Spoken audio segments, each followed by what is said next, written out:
Hello guys! Nang hambog ang mga Haponesa guys, oh.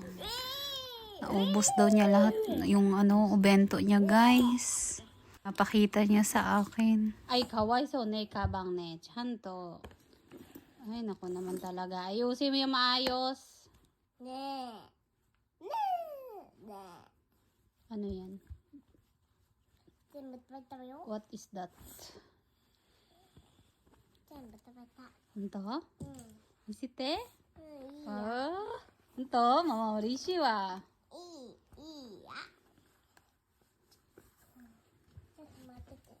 Kuchiだけ見てないからママ。こっち入れて。目ない。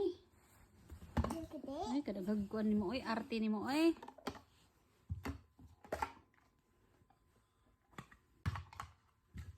Ne?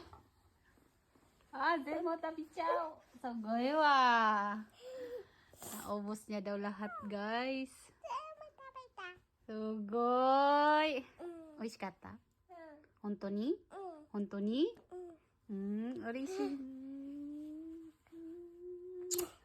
Arigato ne. 鼻水が出てきた。あー、なんで? Ay, katasukite, kore.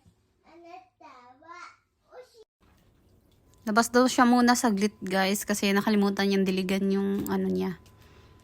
Bulaklak niya. Ang halaman niya. Bago siya umalis guys, papunta sa school guys. Didiligan niya muna yan guys. Tapos, pagka uwi niya guys, ganun din. Didiligan niya guys. Diyan guys, sunflower yung nakalagay dyan guys. Tapos yung kanina niyang unang nilagyan niya ng tubig guys is cosmos. Ewan ko kung anong pangalan nun sa atin. Na maramihan siyang bulaklak na iba-ibang assignment niya yan guys eh. Sa school din nila guys, meron din silang ganyan. Turuan kasi sila ng sensei nila guys.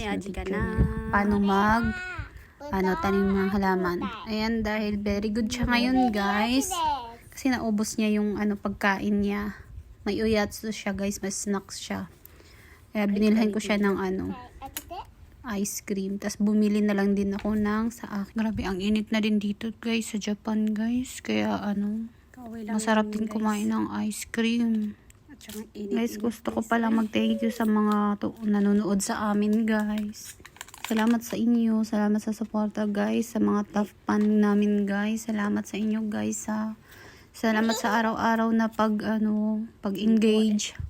Salamat. Na-appreciate ko lahat ng mga ginagawa nyo guys. Yung mga comment nyo guys. Kahit na pa-smiley lang yan. Tsaka yung pag-heart-heart sa video namin. Salamat talaga sa inyong lahat guys. Kahit papano ay may nanonood din sa mga video namin.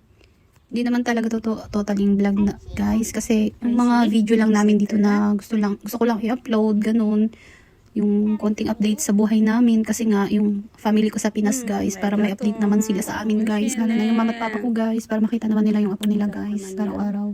Salamat sa panonood guys.